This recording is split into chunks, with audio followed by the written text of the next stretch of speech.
Assalamualaikum warahmatullahi wabarakatuh. Saya Syifa Nur Afifah, NIM 51916111026. Di sini saya akan menjawab pertanyaan dari tugas mata kuliah Sistem Ekonomi Indonesia. Gitu.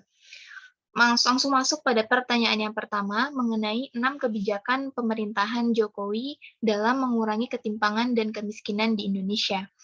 Saya mencoba mengutip dari sumber laporan pelaksanaan tugas Sekretariat Tim Nasional Percepatan Percepatan Penanganan Kemiskinan tahun 2015 sampai 2019, bahwa di situ terdapat banyak sekali kebijakan yang sudah dilakukan gitu. Kemudian saya mencoba meringkas menjadi 6 kebijakan. Di sini yang pertama ada transformasi dan perluasan program perlindungan sosial gitu. Jadi, skema perlindungan sosial itu mencakup manfaat untuk lansia, kemudian penyandang disabilitas, anak, dan juga program bantuan sosial untuk keluarga miskin. Sudah disebutkan bahwa di situ ada contohnya bantuan sosial, kemudian adanya Kartu Indonesia Pintar gitu, di mana kita telah mengetahui bahwa itu telah kita rasakan gitu ya manfaatnya. Lalu yang kedua ada program kebijakan Jaminan Kesehatan Nasional.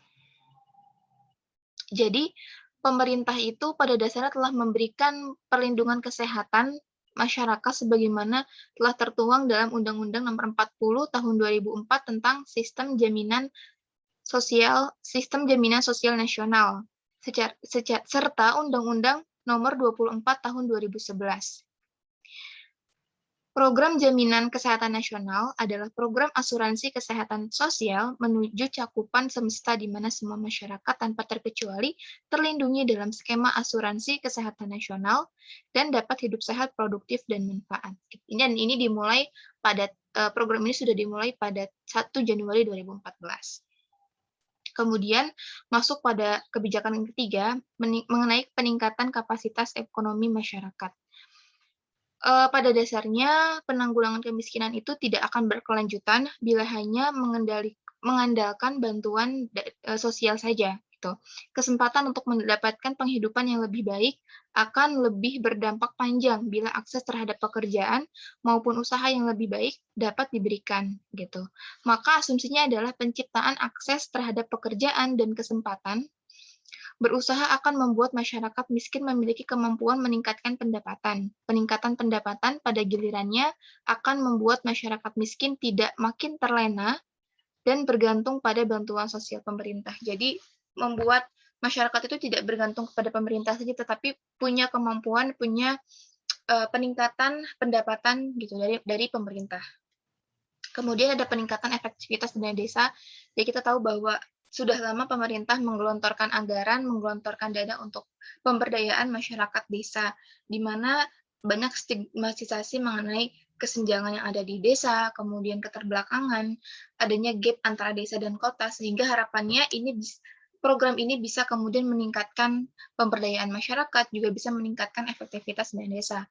Kemudian juga ada upaya percepatan dan pencegahan stunting, kemudian inovasi kebijakan lainnya untuk penanggulangan kemiskinan.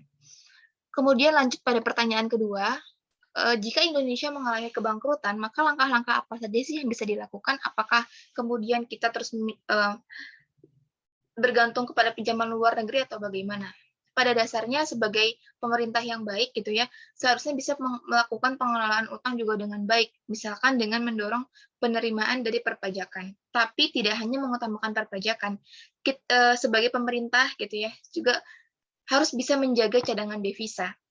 Cadangan devisa selain digunakan sebagai menjaga stabilitas rupiah, juga digunakan untuk membayar hutang luar negeri. Kemudian juga bisa menjaga kestabilan perekonomian, pengelolaan dalam mengatur pengeluaran dan pemasukan devisa, maka dengan semua itu, negara memerlukan adanya sebuah devisa untuk membiayai pembayaran hutang cicilan negara, pembayaran impor. Sehingga utang luar negeri itu bisa ditekan gitu.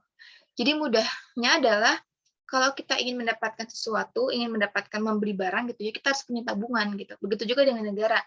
Maka semakin banyak tabungan devisa, semakin banyak devisa yang dimiliki, maka semakin tinggi juga kestabilan moneter serta ekonomi makro negara tersebut. Seperti itu. Jadi kesimpulannya, pertama, melakukan pengelolaan utang yang baik, kemudian perpajakan, dan terakhir adalah penjagaan devisa tadi. Lalu yang pertanyaan selanjutnya, 3 aktor yang berperan penting terhadap peningkatan hutang luar negeri Indonesia. Kenapa? Di sini saya menyebutkan ada 3 Kementerian PPN Bappenas. Kenapa itu? Karena tugas dari PPN Bappenas ini salah satunya adalah membuat kebijakan pemanfaatan pinjaman luar negeri pemerintah. Jadi memang kementerian ini yang membuat kebijakan mengenai hutang luar negeri, maka itu akan sangat berperan penting terhadap hutang luar negeri Indonesia.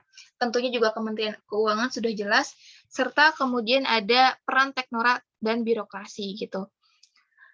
Kelompok pembuat kebijakan atau teknorat ekonom yang berperan sangat besar sebagai perancang kebijakan inilah yang menciptakan kegagalan negara.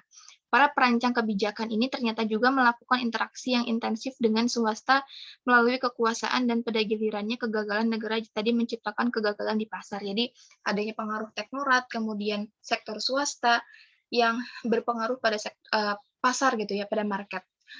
Lalu kita masuk pada pertanyaan terakhir mengenai pemerintah daerah untuk memberdayakan UMKM di daerah masing-masing saat era digital beserta produk unggulan. Kebetulan saya berasal dari Purwakarta, Jawa Barat, dan ini adalah salah satu website resmi yang dimiliki oleh pemerintah daerah Kabupaten Purwakarta gitu. Jadi pemerintah Kabupaten Purwakarta melalui Dinas Komunikasi dan Informatika terus melakukan inovasi, salah satunya dengan mengeluarkan program Desa Cerdas. Dalam program tersebut, desa didorong untuk menyesuaikan diri dengan percepatan teknologi komunikasi masa kini. Ini adalah bukti websitenya, bisa dicek di bungursari.desa.id. Ini adalah satu desa yang ada di Purwakarta. Ini ada website resminya, bisa diakses. Dan kemudian ini juga ada produk-produk unggulan, ini ada produk pangan, kemudian produk kerajinan, yang merupakan produk unggulan dari Kabupaten Purwakarta. Ya, mungkin dari saya cukup sekian. Semoga pertanyaan dan jawaban ini bisa menjawab gitu ya. Terima kasih. Mohon maaf apabila ada kekurangan. Wassalamualaikum warahmatullahi wabarakatuh.